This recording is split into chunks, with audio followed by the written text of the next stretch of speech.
The Secrets of Star Wars is brought to you by the Star Quest Production Network and is made possible by our many generous patrons. If you'd like to support the podcast, please visit sqpn.com/give. I am Emily Swallow, also known as the Armorer on The Mandalorian. And I'm just giving a little shout out to the Secrets of Star Wars podcast because this is the way. You're listening to the Secrets of Star Wars episode 135. Hello there. It's a power that Jedi have that lets them control people and make things float. Impressive. Every word in that sentence was wrong. Help me, Obi-Wan Kenobi. You're my only hope. This station is now the ultimate power in the universe. I find your lack of faith disturbing. It's against my programming to impersonate a deity. That's not how the Force works. Force is with me, and I am with the Force, and I fear nothing. Remember, the Force will be with you, always. Hello there, everyone. I'm Mike Creavey, a.k.a. Old Ben, and you're listening to The Secrets of Star Wars, where we talk about everything connected to that galaxy far, far away, including the deeper themes and meanings. Please be sure to share this podcast on Twitter and Facebook, and let us know how we're doing by leaving us a review. Tonight, we're digging into episode 8 of Andor, Narkina 5. That's the title of the episode. A lighthearted and slapstick roller coaster of fun and silliness. Oops, wrong script. Joining me tonight to unpack all of this are Jason Eugea. Hello, Jason. Hello, I'm glad to be back. Oh, glad to have you. We also have Josh Beeghley with us. Hey, Josh, how's it going? I'm good. How are you? Doing fine, and I am excited to introduce Kathryn Laffrey for your first episode on the Secrets of Star Wars. Welcome, Kathryn. Thank you for having me.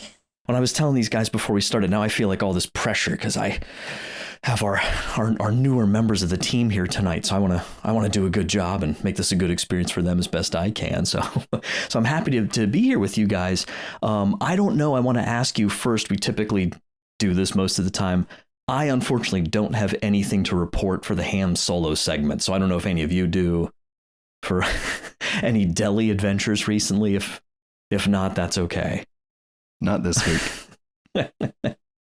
I typically tie it. Well, you know what I should have done if I had been buying lunch meat, I would have gone with Keef Gergo. That's my newest silly Star Wars name. So I'll tell you, Cassian's getting a lot of mileage out of that alias. So, but I was looking at news too, but there's some speculation. And I'm gonna just I think save us probably some time, but it's exciting. There is some speculation about upcoming shows, of course, but then supposedly some upcoming films. Did you guys see any of that news floating around out there?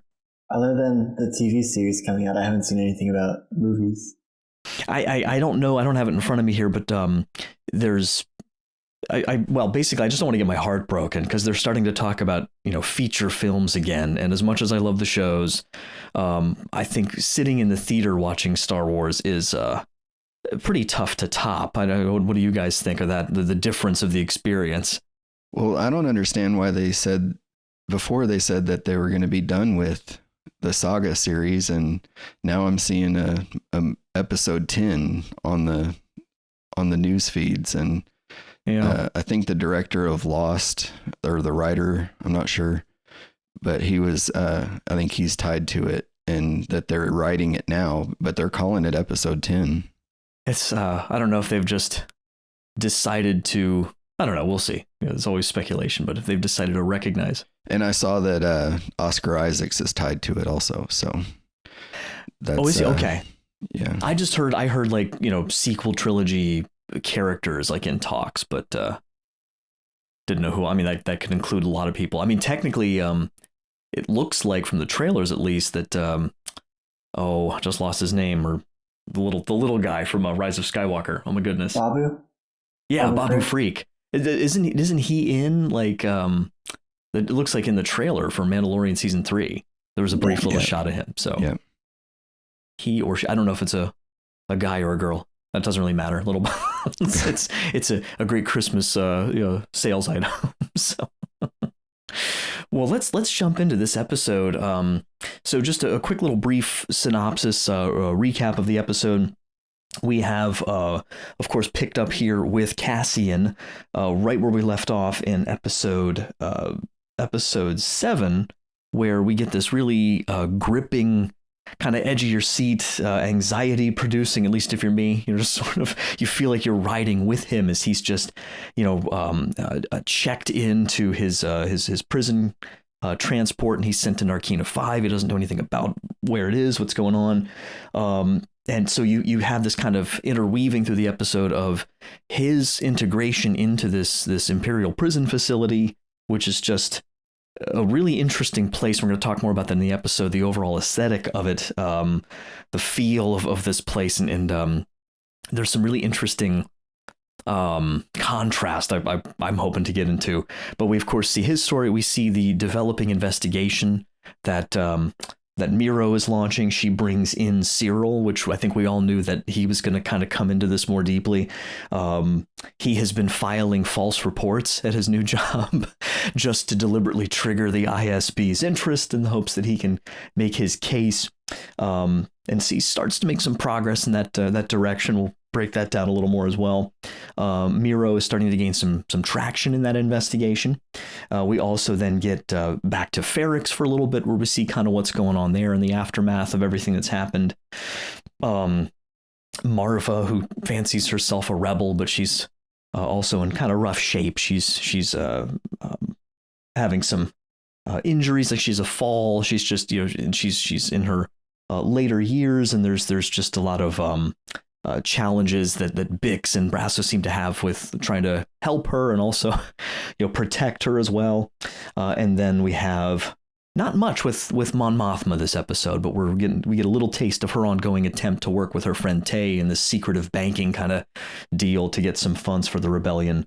And then, of course, we'll I'm sure get into this as well, the long-awaited reintroduction of Saw Gerrera back into the fold here, with Luthen paying him a visit.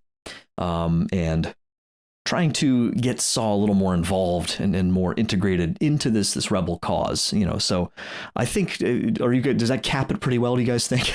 Pretty overall, sort of set the table here for us. Those are the big themes. Indeed. So let me ask you guys, what did you think about this introduction back to the top of the order here with Cassian's entry into this prison system here? Maybe Kathryn, I might go to you first on that. It was interesting to watch, and then watching a few YouTube videos about it. My first reaction was it was Shawshank meets Schindler's List. Wow, yeah. And a couple other people had mentioned that. I mean, with them taking their shoes off, which is very much what happened in Germany when they took all their shoes. And then, when they were on the transport, it sounded like a train. Yeah. So it was they're going for all that same feel. I mean, at the same time, it was neat that there was the connection. But the first thing I thought of was, is this an AI script? Because it felt so piecemeal. And so it was there's times where it's I love it, and there's times where I'm really frustrated with it. So, okay. Yeah. So it's there's times where it's yeah, okay, that's really cool, but why are we doing this again? Right. What's his name? Jem being the one to show Cassian his cell and talk him through everything. It was just Red in Shawshank with Andy. And I was it's deja vu, but, in a whiter, cleaner environment with, clean floors, and it was just kind of, had its moments. That's a good question. It's where does it maybe potentially cross a line with anything, right? From an homage into just copy and paste. Actually, you guys ever watch the pitch meeting videos, that guy on YouTube that does pitch meeting?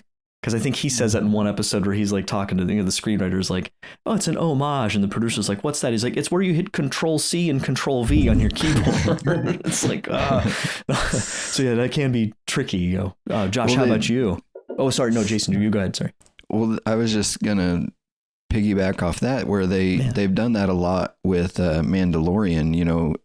Every episode had its own theme. You had the Western theme and the big monster theme and the Akira Kurosawa. Did I say that right? Mm-hmm. That theme, when Ahsoka's fighting the magistrate and stuff like that. So each episode had a different theme almost like it's its own movie of a different genre, and they're taken from those movies and making it the same. And then Obi-Wan Kenobi, they basically copied every episode of the movies, the prequel trilogy and the original trilogy. Every episode sort of matched in line with that. So I really think that they are doing something similar, whether it's AI or not. I wouldn't necessarily go that far, but technology is pretty amazing today. So, and it's interesting for me from an artist perspective. There's times when we use past images, like in iconography and things like that. Mm-hmm. But then this feels like taking an icon and trying to make it photorealistic. And it loses its mystery. It loses the depth of meaning because it's trying to be too real. And so it's strange how it's like, this is the first time I'm not super excited about a Star Wars episode. Oh, okay. It reminds me of some of the books that I'll read once, because I'm really into the Star Wars books. I'll read once, but won't go back to, where it's like anything by Timothy Zahn, I've probably reread 4 times just because I love the story. Sure. How about you, Josh? What do you think? I feel bad now because I have a different perspective on it. I thought it was actually really good because it was paying an homage to the original trilogy with how the Empire was then. They were very much Nazi-like in how they ran things. They saw it as if you even stood slightly out of line, you were put into labor and you were put in jail. That's how it worked. And while I haven't seen things like Shawshank Redemption or Schindler's List, so I'm not fully understanding that relation, but I don't know. I just see it as they're re-showing the Empire at its true form of what it is. Sure. Well, would you guys agree that it's like, it seems like this is clearly the kind of system that you would expect. Like if you peeled back, the onion a little bit, like if you look at the original or trilogy, like Josh was saying, it's sort of like, jump out of it for a second over to, the different prison systems and planets and penal systems, whatever you want to call it, that make that kind of empire possible.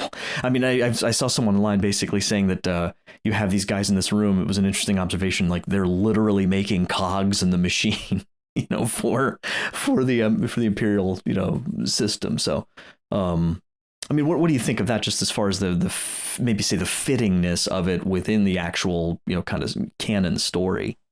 Well, I noticed a little bit of a difference with those guards. Very different from what we're used to seeing the ISB and stormtroopers, who are very regimented. Everything's got its place. Everybody's in line. Everybody's got their form. But these guys were out of whack. I mean, they were way chaotic.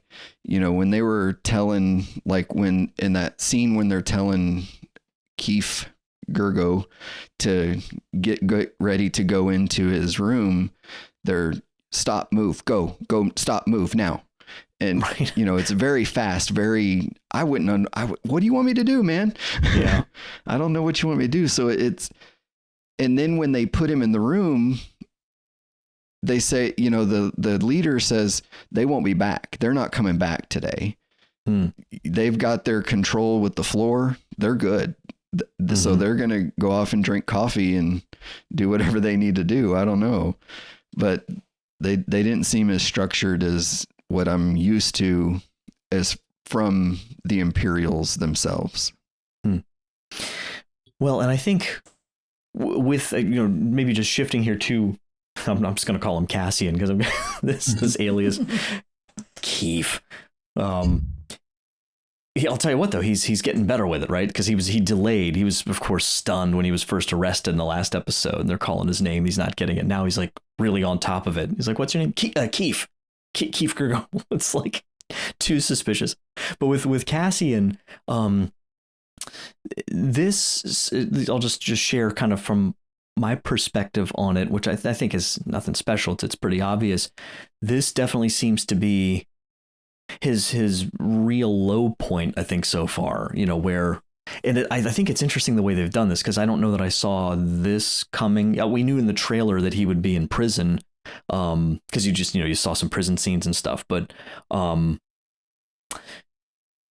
the fact that he was caught for something completely like unrelated, that it's like this accident, and the money he made away, absconded with, and everything from the attack on Aldhani, it's gone. Like he's just completely, back to, like as if he had never done any of that, and here he is. And he says nothing, right? Like the guy says to him, "What are you in for?" And he says, "What did you do?" And he's like, "Nothing." Not quite true, right? I mean, there's a few things he should be in prison for, according to the Empire, and maybe even worse. So, what'd you guys just kind of get off of him in this episode as far as what he's struggling with about this particular situation? My biggest frustration started in the episode before, when he kept saying, I'm a tourist. And it's like, we're supposed to believe him as innocent. And quite honestly, from any characters in Rogue One, he's the last person I wanted any backstory on. I was not interested in him then. I felt like he was just doing what he did for the girl. And it wasn't like, I don't even consider him a true rebel. It just doesn't it just feels like he's always in it for the wrong reason. And it's, it's like he has somewhat of a thief on the cross moment in Rogue One, somewhat, but it's like at the same time with him trying to be innocent, being in jail, that's the one point where it definitely deviates from Shawshank and Schindler's List. He's not innocent. And right. I don't like feeling like, I almost feel like I'm being spoon-fed, oh, he's a poor innocent in jail. And it's like, no, he's not. Not quite. He's not. How about you guys? What do you think? Is karma real? I mean, as Catholics, we don't believe that, but that's it's almost like they wrote that in there, that karma got him. If he's not going to get arrested for knocking over the garrison, he's going to get arrested for looking backwards on the beach. Right. That's something. Yeah, so the very first scene that we have him in the show, he accidentally kills the one guy, but then like just full on like executes the other dude, like in fear, and again runs away, and right off the bat, and then the big heist and everything, and it's just like, are you part of it? Part of what? It's like, why are you sweating? It's hot out, so like it's just completely, What? How about you, Josh? Any other thoughts just on his sort of state of mind here in prison? I feel like he's just seen as another common person at this point in the Empire as well.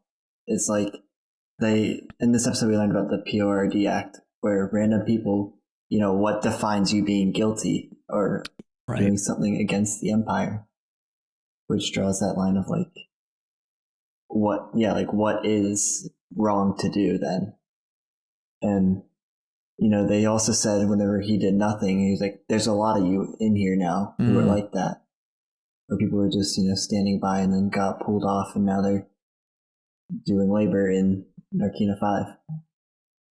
I think one thing I did like's a weird word to use. One thing I thought was correct, or something to consider with the mentality of the Empire here, is this sort of punishing everybody else thing, right? Like, because that's, again, another one of these connections to, name it, but, we think of Nazis, you think of Maximilian Kolbe, for example, right? Stepping up in that circumstance where they were going to execute prisoners because somebody had escaped, same kind of thing, right?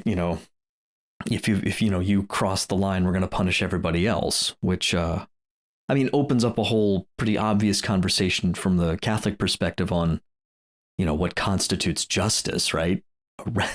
Like rendering to someone their due. Well, this is way beyond that, of course. So,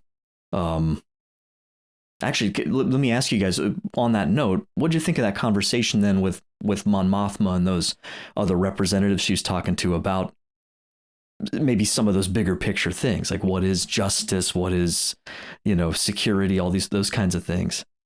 It just seemed like disconnected politics as it's been for perpetual in history. It's just like, yeah, the same old disconnected politicians from reality. No, I saw it as none of them can seem to agree on anything. They're all just like, there's nothing we can really do about it. It's just like, he's putting in this act. He's like, but he's a great speaker, but that's all that he has for him, really, is that no one really likes what he's been doing. What did one Mon's husband say? So it was something like like you go like like feed the hungry, I'm gonna go feed myself. It was something like that. Charity starts at home. Charity, yeah. Oh my goodness, he's a piece of work. I'm needless to say not a fan of. I think Perrin, I think is his name, or their daughter. Their daughter. I don't really understand though why they're so. Like, are you guys getting anything? Like, I really don't get why they don't like her. I feel like their whole family has a very weird relationship, because from that episode, it also made it seem like Lita was very curious as to what Tay was doing around the area more and more. He's like, you seem to be coming here more often. And like, what are you doing? Like, she's asking. Maybe she's interrogating for her dad. That's exactly Maybe what it she's sounded trying to like. find information. Because it seems like they just have a really bad family relationship of like, they don't have it. And Mon also sort of explained how they're like an arranged marriage as part of their planet's customs. Yeah, and they were married very young, almost about as old as Lita is. Right. Well, and there's, I gather, like, it seems to me that, there's, like, her husband's very comfortable, I think, right? And it seems like he's been very open about how much he doesn't really care about, that bleeding heart type stuff. Like, he's just very much, go along to get along. We're living comfortable here. Why are you worried about all this other stuff? What did he say? I think in like the first or second episode, he's like, he just says something like, why does it have to be always so sad and boring or something like that? Yeah. He's just but he's all about the party. Yeah, it just seems like he's just like, he doesn't want to be associated, or maybe they're both embarrassed at being associated with her kind of trying to stir the pot, which of course what's funny is they have seemingly no idea of just how much she's really stirring it. Just the nuisance. Well, I thought it was weird that she was having to campaign the other senators to get them to vote. But, I'm not a politician. I've never been in, any of those offices, but I've seen that in, does art imitate life? If it does, then I've seen that in movies, in Congress and all that, where they're, they want to get a bill passed and they've got to try to go out and get support from the other senators and stuff. So, if that is how it really works in real democracy, well, then they're doing that. But it just seems the bill should stand on its own, in my opinion. If it's worthwhile, then you shouldn't have to ask for support. Maybe that's an ideal, but Well, did you guys ever see Amazing Grace? It's a pretty good movie. It's loosely based on I think it's Eric Metaxas's biography of William Wilberforce, and it's about the sort of end of the slave trade in Britain, like in the last decades of the 18th or and early 19th century. That it sort of tells that story. And at one point, like they think they have the votes to basically get the legislation they're trying to get passed to end the slave trade, and they're so close, and like everything should work. And there's this one Scottish representative that they're not sure about, but they're a little too confident that they have him, and he brilliantly gets out of it. Like he evades, because his district is sort of a more sort of slave trade driven kind of economy. So he's dealing with that, but he's also not entirely on board with it. So he basically abstains from it, or he hits the claim of like, let's talk about this a little bit more. Like, let's take the sort of, kind of like step-by-step paced kind of approach. Like, so it's a really chilling scene to watch, because it's like, you totally get where he's coming from his perspective. And he's like covering himself, and he's saying the right thing for these people, the right thing for those people. And I just remember, like, I think of that scene every now and then with something like this, where it's like, are you about the actual issue, you know, justice, the other people, or are you just kind of watching yourself? You know, and I think sin makes a lot of us do that, unfortunately. Oh, do you guys? I want to bring up. Is it Kino? I think is that Andy Serkis's character here. Yes, the room manager. Yeah, Unit 5. So what do you think's going on with this? Have you guys seen this? Of course, the speculation. I'm holding this up. No one listening can see this, but I've got my Snoke. Angela was making fun of me a little bit, as always. I love it. We have this thing about me and Snoke. So, of course, not surprisingly, Andy Serkis makes another appearance in Star Wars, and everyone assumes it's a Snoke connection. But when Clancy Brown does a new voice yet again in like Tales of the Jedi, no one's like, oh, I wonder is that somehow also like Savage or it's like, no, he's an actor who loves Star Wars. So what do you guys think about the casting of Andy Serkis here for this? I think he was great as the floor manager leader or the room lead person, because I don't know, he just has such a way of like commanding the room and also like making sure they all stay on task and focused. And he's like, even whenever and Cassian was taking like a quick break, he's just like, you guys actually have a chance of winning, so like don't slack off. Like he sees what's going on with everyone in the building, and he's like, I have to get out, but it all depends on you doing good, and everything's a game. Yeah, he's doing his job for self-preservation, but I think from a leader standpoint, he's doing pretty good, you know, motivating everybody, you know, saying if you're going to do good, it's going to work out for me. So I'm going to take care of you. If you're sick, call me. If you're, you know, but he doesn't like emotions. Right. Said if you have an emotional problem, keep that to yourself. Like he seems fair. Otherwise, he's a pretty good leader. Oh, he's definitely old school Detroit assembly line.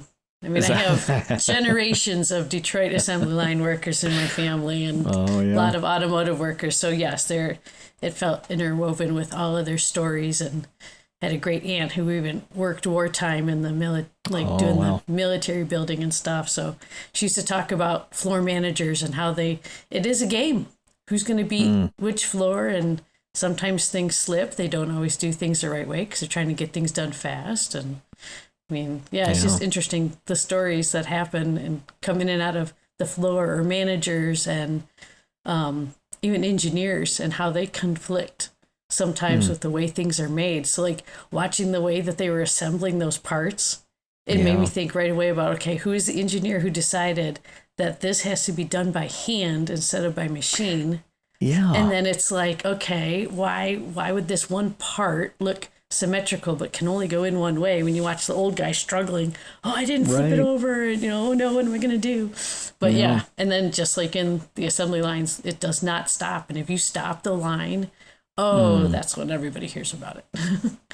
Well, and I'm glad you brought that up about the automation aspect, because I feel like it's probable that we're potentially overthinking it if we go down that road too much, you know, about like, why would this particular, my guess is it's a way for you to sort of be immersed in this imperial style prison where, you know, like, look at how they're treated, and they're not treated like human beings, and all this kind of stuff. Because I was a little stuck there for a little bit, because I'm like, why would, like, they have this is a place that's, you know, they have droid factories, you know, in this galaxy. Like, why? Droids building droids. Right, droids building droids. Like, why in the world would you need, you know, dudes in a room putting this together? But it might just be as simple as, you know, it's something that can be used as punishment, or, you know. And how many people think that these parts are going to the Death Star? Who knows what's on that thing? It was like Kinect's Death Star. That's what it looked like. Josh, what were you saying? Oh, it's definitely something that the Empire has just been doing in general, though. Like, we saw it in Rebels as well, with them using human labor. Regardless, it's just a way to make ends meet. Because I'm guessing if like you are trying to manufacture so many things at once, it's not going to be like worth the cost of it, of building like a whole infrastructure just to automate everything. I'm surprised we didn't see any Wookiee slaves yet. Right. That was the big thing. They were all Wookiee human slaves. in there, weren't they? In that room, I think. That's something I think Angela brought this up a while back, or we were talking about. There's very few aliens in this show, and I wonder why that is, because I know, there's the whole thing about the Emperor's sort of prejudice against, certain alien species and stuff, in some of the at least in the Legends stuff. But I don't know how much that was ever formally established. Like, you don't see non-human stormtroopers, or Imperial officers and all that, but like in prison, like we saw some aliens on the beach, but I wonder if you guys have heard anything about that, or if you have any thoughts on why, they used up the budget and didn't have enough for like costumes. I don't think it's that. I don't know. I kind of think it is that. I think it might be. I just think it's a very lower budget TV series compared to other ones that they've had, where they can't go as extravagant on as many costumes. Well, I noticed that back in episode 6 when they're fighting doing the heist, you could see tumblers and things that they had, that we would use today, that back in the 70s they didn't have the insulated tumblers that are, everybody does up now with art and stuff on there. They had those in, the guys that were they were camping basically, and they had some that were all beat up, and then they cut to the Imperials inside the garrison, and theirs are all pretty, but they're exactly what you can go buy at the store today. and the clothes and stuff were very similar to what people are wearing today. I thought that was pretty interesting. Well, Cassian's shoes, like when they all kicked their shoes off, I was like, that's nothing particularly Star Warsy about the shoes. Yeah. I noticed that a lot, especially in that episode 6. So I think Joshua's onto something. The guards' boots, of course, are another story, but I think they're just ski boots, kind of, done up, which was cool. I forgot to mention, just with the, and Kathryn, you mentioned this, just with the pristine look of the prison. I was really struck by that for some reason, and I'm just gonna make a guess and pitch it to you guys to see if you have any thoughts too. But it strikes me as like a real. I mean, like the pristine thing, that's not surprising because everything's always shiny, like the ISB conference room. And, I'm just laughing because I was in a lot of Army conference rooms over the years that were not that, nothing ever looked like that. But I don't think anything really looks like that. But I think just it's like an immediate visual storytelling technique, I think, of how, this is just everything so perfect and smooth and so efficient, while you're just completely destroying people's lives left and right. Like, that there's right and wrong. It's just all about efficiency. C.S. Lewis talked about that a lot in some of his books, that danger, with plenty of other authors. And, you see that in a lot of dystopian type, shows. I think of like Hunger Games, the way that the capital is versus everywhere else, but I don't know, the fact of being in a prison where it's like just so perfectly clean, like even their cells, they clean them every day. And I wonder about like why, there's such a premium placed on even the prison being so perfect while they're so cruel, basically. What do you guys think about that? I think it goes back to productivity, because the guy that was showing him his cell was saying, here's your hose for your food. You can have as much as you want, because they want us ready for production. They want us strong and healthy. So they're not going to limit any of that stuff. So I think it all goes back to production. They're trying to keep the prisoners, air quotes, prisoners, as happy as they can, and so that they can get as much production out of them. And if they're just in there, beating them with sticks every day, they're not going to get as much production. They're keeping them in line with that floor, but otherwise, and they're all restricted.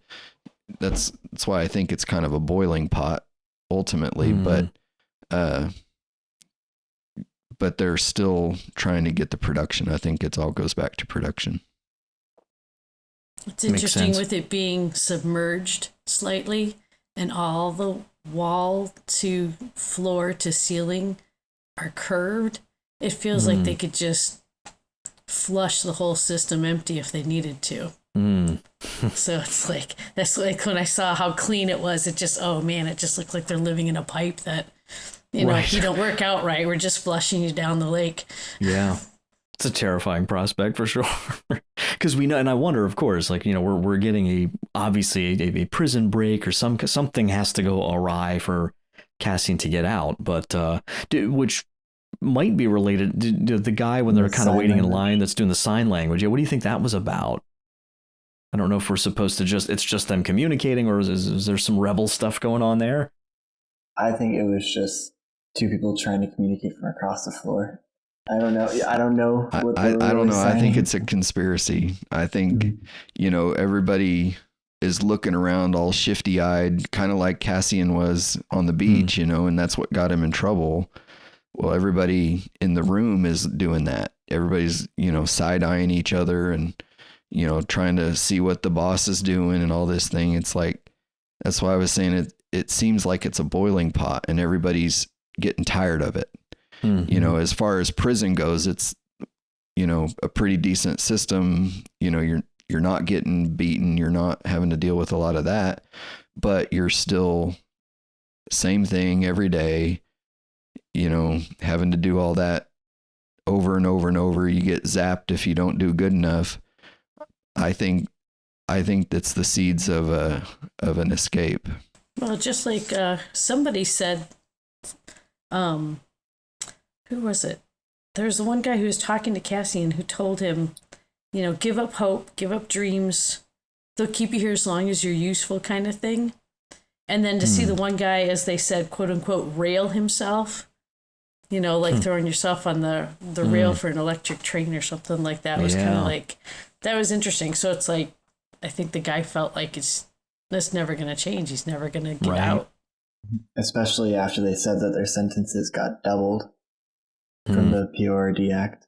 Well, and might explain why Kino's a little extra saucy, because it would say 249 days or something like that. So if his sentence was just recently doubled, like he was that much closer to being out, and now that's been, you know, but well, and we of course see, I'm skipping over a little bit, but Melchi, you know, one of them we mentioned earlier, you know, of course, and what's funny is I didn't realize at first, I think I had heard he was going to be in this, you know, like a couple months ago.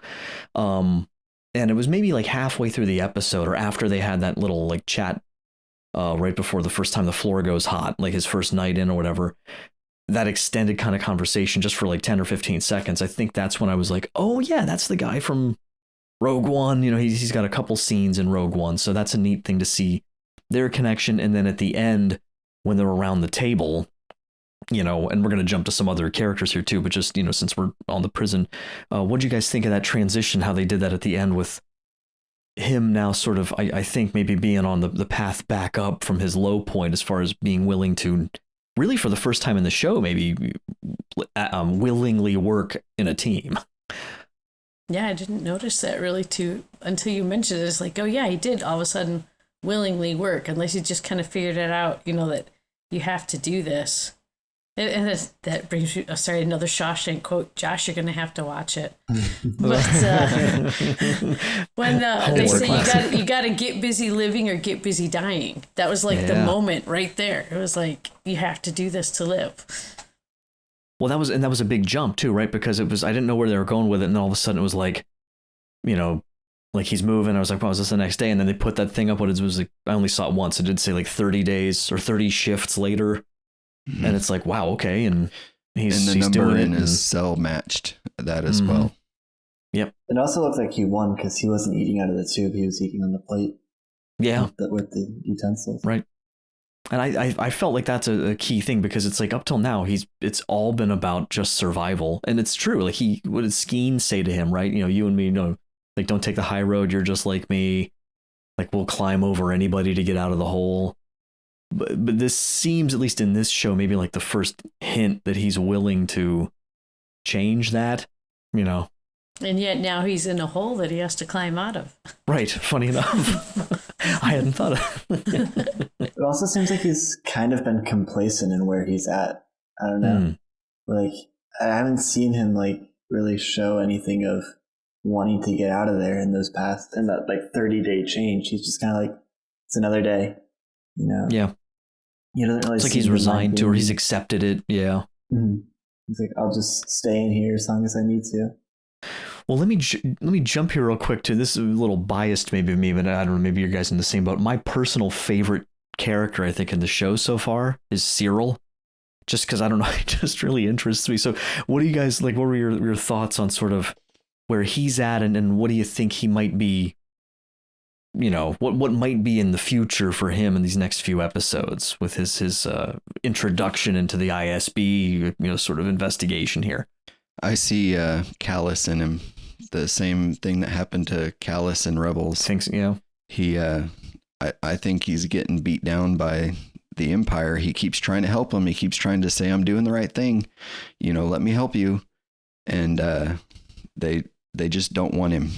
You know, he keeps getting rejected over and over and over. And he's stuck in his little cubicle, and Miro basically writes him off, says, you know, stay in your swim lane, you know, you need to do your job and leave the rest to us. And so I think future prediction, maybe it'll turn out differently, but I think he's going to join the rebellion at some point, just like Agent Callus. I'm glad somebody else was thinking that too. He's ripe to be flipped. Oh my goodness. Well, it's like he is a rebel, right? Like he's just been like, he's like, you stay here, don't you know, rock the boat, just say that the guy, you know, the guys died, you know, yada yada. And no, he like rebels and goes on the mission, and then he rebels and he's filing false reports to get attention. It's like, and dude. I think it's because he wants to do what's right, and he thinks that following the Empire is right, and the Empire keeps rejecting him and telling him, you know, Miro basically told him the same thing his boss on Morlana 1 said, just leave this alone, let it go. Right. And so he's starting to see the corruption. And so I think he's going to realize that the rebellion is right. And eventually he's going to, you know, like Kathryn said, he's ripe to flip. I agree with that. Yeah, he's very ambitious in what he wants to do, and as soon as that one gets shut down, he's gonna definitely. I agree. I think he's just gonna switch, and he'll be like, "If you're not gonna use me, then the rebels will." I don't know. He definitely just wasn't taking anything like that he's been given. Like when Dedra was like, "I'll put in a good word for you," basically at the office. Like right. He was like, "That's not enough. That's not what I want." And he wanted to like. It was definitely like, he's like, here's my resume, let me get in, you know. He wanted to be in the ISB, but he's like, no, get out of here, basically. Two office related things that just jumped in my mind, you know, from what you guys were saying. I'm laughing so hard because Josh, when you were saying there about, you know, him not taking that bait, so to speak. If you ever watched The Office, like when Dwight's demanding the promotion and he goes down to Florida to confront Robert, and Robert's trying to just get out of it, and like he's like tries to give him his grandfather's medal from World War II, and he's like, no, I don't want that. But then the other thing was, this isn't so much, I think, with Cyril. Well, maybe, I don't know, but Office Space, you know, the classic movie of 25 whatever years ago. I feel like when you're the Empire, you run a real risk of creating Miltons. You know, the whole like just all these people like, maybe I'll just set the building on fire. You know, it's like, you know, the people you're not paying attention to, and that's a theme I think all throughout. Like, you know, the Empire's not paying attention to farm boys from Tatooine. It's not paying attention to scoundrels from Corellia. It's not, you know, their security is lax. You know, with these very people who are going to cause this kind of problem. And I feel like, as much as I'm not the biggest fan as time goes on of the sequel trilogy, I think there is something beautiful in at least the idea of that culminating battle of like, you know, what navy are all of these ships from? You know, like it's just people. You know, they're like, yeah, what are we supposed to do? Like it's just like there's plumbers and, you know, a true rebellion. So paying attention to. Yeah. Yularen not paying attention to Miro. Yes. He's sitting there. He's like, you know what my theory is of what he's reading? What's that? He's more concerned about what Thrawn is doing for him right now. Oh my gosh. Because he's got a much better hunt going on. I know they're saying that no fan service. What an amazing, like, wouldn't it be brilliant to sort of, here we're getting all this tease about Thrawn coming in the Ahsoka series. Well, you could hint at him at least. They already have a little Every bit. time I see Luthen's shop, it's like, why is Thrawn not walking by all that art? Like, oh, they could just have him like leaving, with something. Yeah. I'm like, yes, So, no, it was some just other. See a blue hand grabbing something. It'll be like a post-credit scene or something, Because what did Yularen say? It was something like, you'll have, like at your disposal and all the resources or naval resource, something like that, And this is, just a couple years before Thrawn's appearance in Rebels, so it fits. But isn't it the same time? Well, I thought this overlaps. It might. I forget when. I forget exactly where we are BBY when Thrawn shows up in Rebels. But it's around here. It's well, he's around in the books. The books are definitely in this time period. Oh, the Zahn books. I've been reading those myself. Well, audiobooks, but this all overlaps. Yeah, it definitely would fit. Absolutely. And if not this season, certainly next season, as they go through the three episode arcs, they said about 4 years out, 3 years out, 2 years out. So. Yeah, because every time they mention a mining operation, that's what Thrawn and what was his Vanto were working on. Vanto, were all the connections with mining operations, right? And all the big metal going to where they were looking at where's the slave labor. So it's like, right. Well, and then the buildup of the Imperial Navy that they reference in Mandalorian when the Jedi episode. I forget what's the character's name. It's like Bruce Lee's goddaughter or something that played that role. Her name starts with a D. I just knew her as the magistrate. The magistrate who fights Ahsoka. Yeah, that she's she had helped Thrawn in that time. So there's a lot of potential connections here. But just looking here, we didn't have a lot. I just want to jump over quick to the Ferrix catch up, because that's a very small part, kind of like Mon Mothma's section. It's not super long. As I mentioned, honestly, the recap, I think at the beginning pretty much covers it for like Bix and Brasso and Marva. But any thoughts you guys wanted to share? And I know, Jason, you had mentioned an interesting observation about kind of the headspace, for Vel and Cinta versus Luthen and Clea, that kind of sort of contrast or comparison.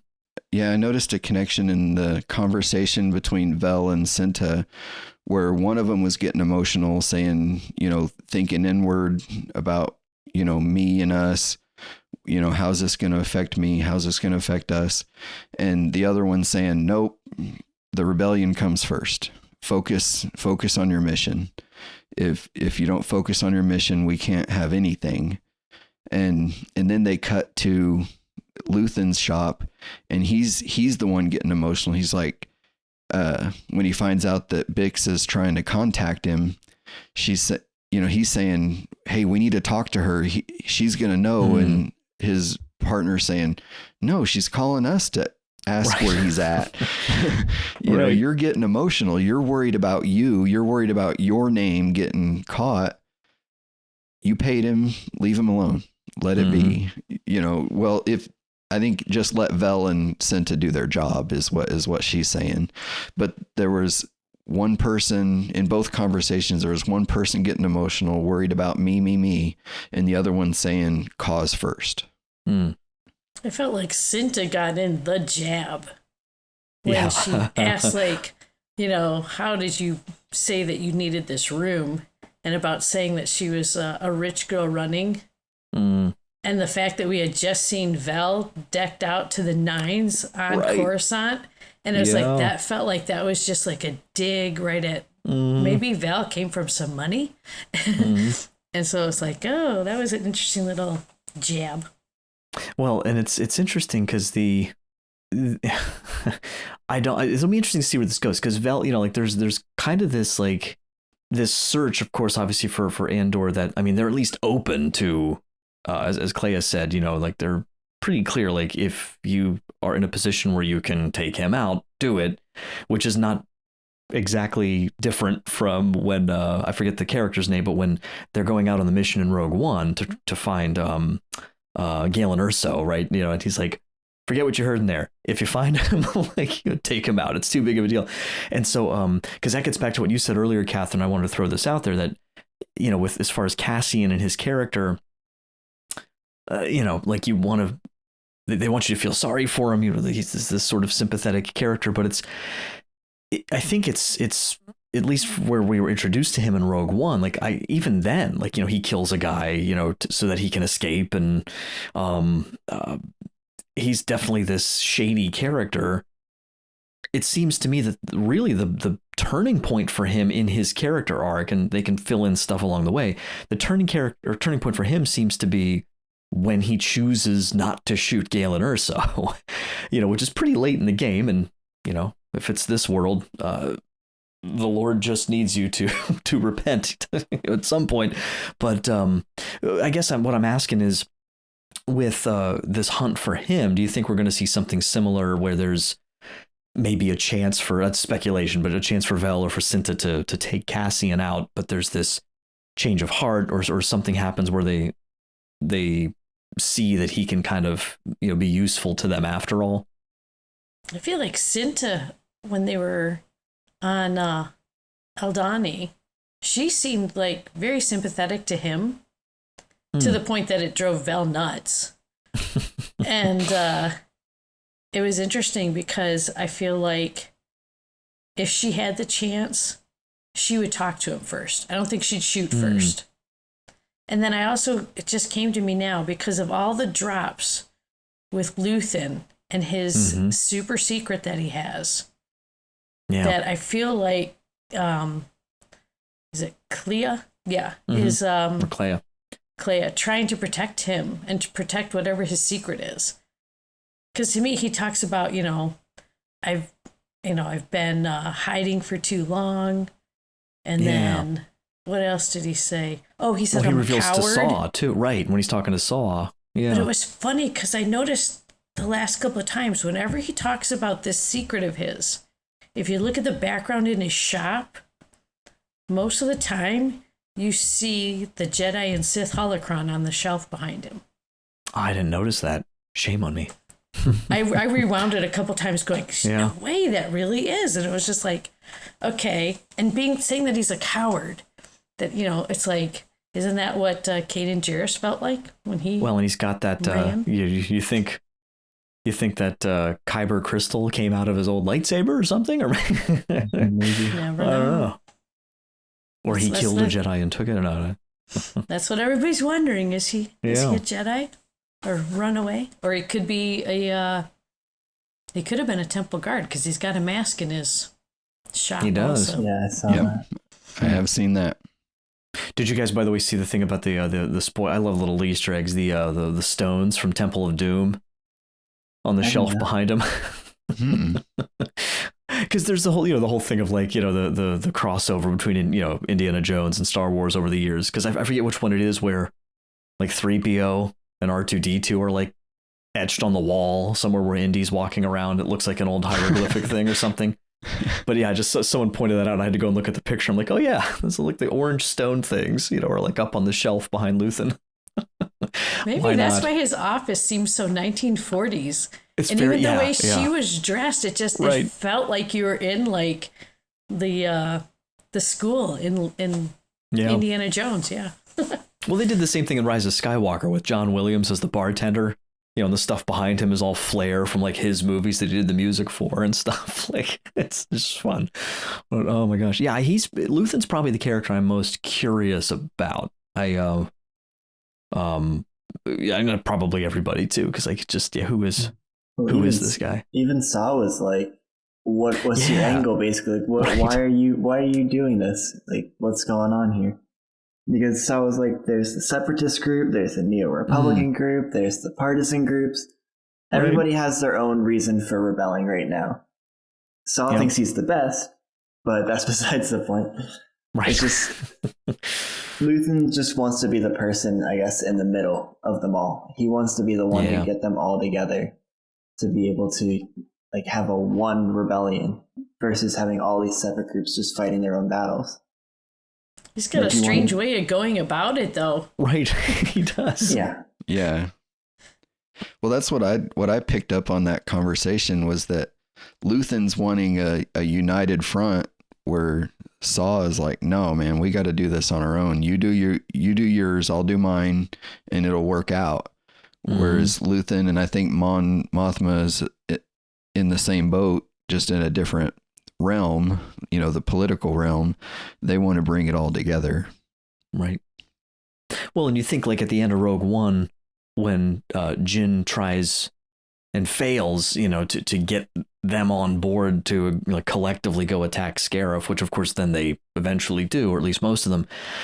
But you see, like that's like 5 years forward from now in the rebellion, and they're already and they're still rather not quite clicking as much as they need to. So I think this works to back up and say, okay, but how did they even get connected in the first place when they don't have any sort of.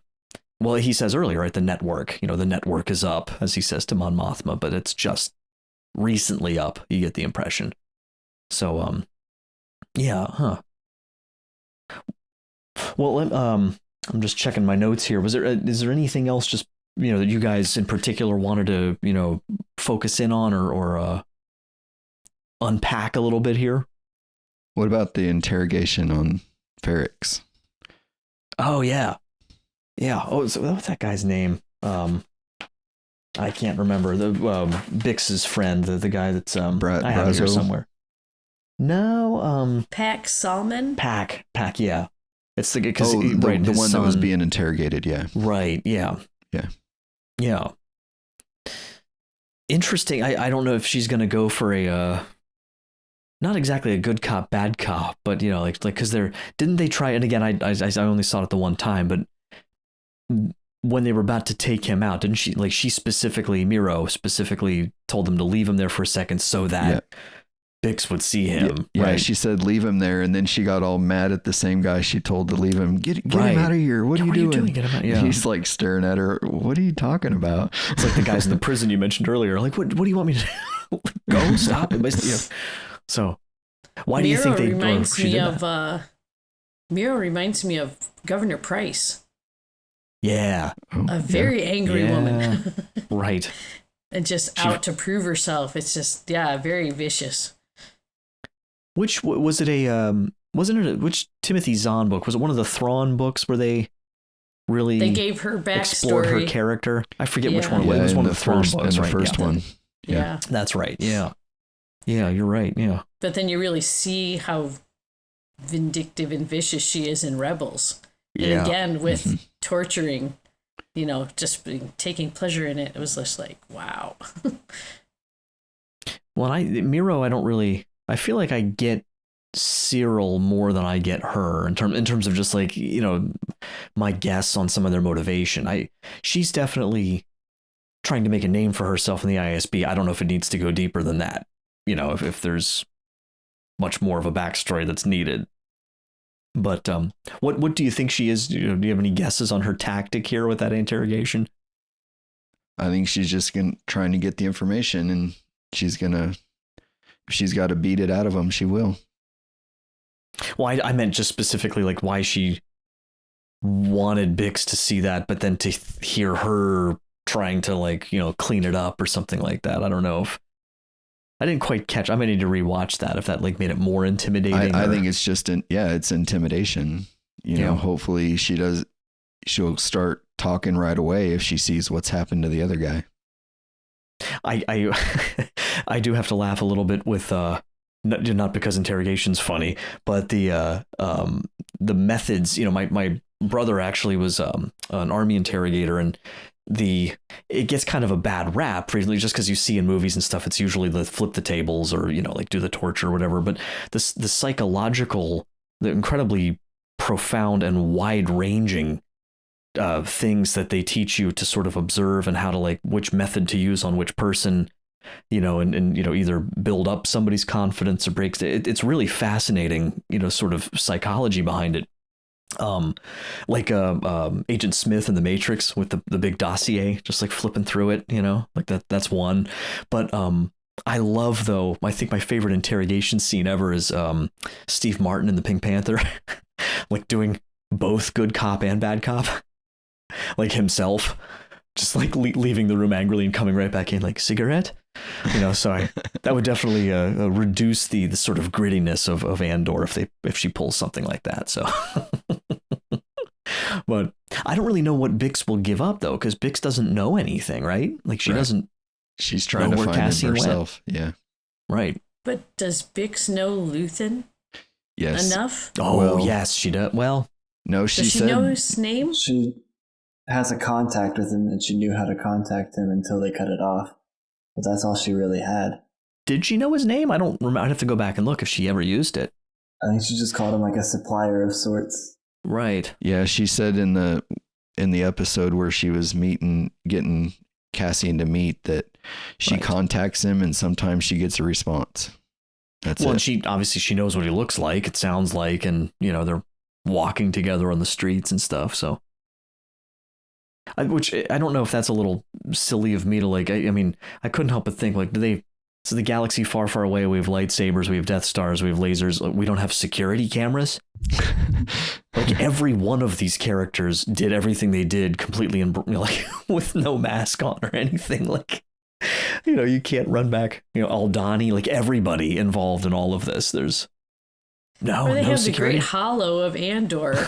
How do they not recognize him? Why wouldn't they go, hey, hold that up next to him? Look at that likeness. That's because they said that different. About. That's cute. But they said that about Bix. When they called out Bix, he's like, oh, either this is you or an incredible likeness. Yeah. So I was like, okay. Keef Gergo. I swear we're populating a saltwater tank. We got a saltwater aquarium. I think the next fish we buy, I've got to name him Keef. Keef's Reef. There's some alliteration there. Well, do you guys anything else you guys just want to share here, or your sort of final thoughts on this episode, or hopes for next week, anything like that? I'd love to see Marva get back into more action. They sort of alluded to her just trying to still cause a fight on Ferrix, but I don't know. I'd love to see her have one last fight, but she's definitely getting up there, and she's not able to do as much anymore. And she's still trying to have the rebellion come in and help. And it also just shows another angle of some other person who wants the Empire gone. Jason, Kathryn, how about you guys? I'm ready to see how I've heard that this is going to be a 3-episode arc from episodes 8, 9, and 10. So, and then the last arc will be episodes 11 and 12. So I'm thinking it's going to be one of those, maybe not a filler episode, but kind of explaining the more of the backstory of how the prison break's going to happen. I bet we don't see that until episode 10. So, but I'm ready to see how that all plays out. How about you, Kathryn? It's going to be interesting. I mean, the show's been growing on me. It's not been easy to watch. And I'll admit now there's times when even listening to the podcast, I'm like yelling, no, I don't agree with that. But yeah, that's so I feel like the rebel here now, because I'm just like going, no, I don't think so. I don't know. There's too much of it that just is, it's too real sometimes. And I need Star Wars to be Star Wars. It's my childhood fairy tale from when I was 8 years old, standing in line to see the first movie. So it's like, don't mess with it. Don't mess with my stories. Well, and I don't know. I think you commented in the in Slack when we were talking about it. We're holding off for all the listeners and to this. We are going to discuss Tales of the Jedi, but we're going to do that as a sort of a set. I think after we do the Andor breakdown, once we have a little lull maybe in there between the end of Andor and the beginning of Bad Batch, I guess I think is the next up, January 4th. I think that comes out. So we will be discussing it. But the reason I bring it up is oh man, that dropped and I watched and I just like, I'm enjoying Andor personally, but when I'm watching Tales of the Jedi and I'm like, Dave Filoni, Star Wars, it's just something, there's something extra special. I don't know. That's just, I don't know. It's a little different, but yeah. So this is going to be an interesting journey here as this season comes to an end. So that's it from us for this week. Listeners, what did you think of this episode of Andor? Please let us know your thoughts. We'd love to hear your take. You can email us any feedback at starwars@sqpn.com or visit the StarQuest Discord community. It's sqpn.com/discord. You can also find StarQuest on Facebook at facebook.com/StarQuestMedia and on Twitter at SQPN. Previous episodes of The Secrets of Star Wars can be found by visiting sqpn.com/Star Wars. We'd also like to take a moment to thank our Secrets of Star Wars patrons, including Cheryl F., Patricia S., Yevgeny G., Dixie P., and Father Terrence D. Their generous donations at sqpn.com/give make it possible for us to continue The Secrets of Star Wars and all the shows at StarQuest. You can join them by visiting sqpn.com/give. Last but not least, be sure to follow The Secrets of Star Wars on Apple Podcasts, Google Podcasts, Spotify, your favorite podcast app, or on SQPN, the SQPN YouTube channel, where you should hit the bell, get notifications. We'd really appreciate if you give us a review over there as well on Apple Podcasts, and just share this really far and wide with everybody. Helps get the community growing, and we can reach more listeners that way. And you can also share with them the link to our merch, right? So sqpn.com/merch. I'm planning on visiting there myself as Christmas season is approaching, so mostly just for stuff for myself. I'm just kidding. No, I don't know if it's a little self-serving to buy family members a t-shirt that has a cartoon that includes a cartoon version of me on it. I don't know, but we got a lot of good stuff over there. So we'll be back next week to unpack Andor Season 1, Episode 9. So mark your calendars, as you'll definitely not want to miss it. So until next time, Jason Eugea, thank you so much for joining me and sharing in the secrets of Star Wars. It was my pleasure. And Josh Beeghley, thank you as well. I was happy to be here. And last but not least, and another introduction again to you, and thank you, Kathryn, for joining us. Yes, this is wonderful. All right, well, until next time, thank you for listening to The Secrets of Star Wars on StarQuest. Here's another show on the StarQuest network you're sure to enjoy. Jimmy Akin's Mysterious World. Find the show wherever fine podcasts are found or at sqpn.com/mysterious.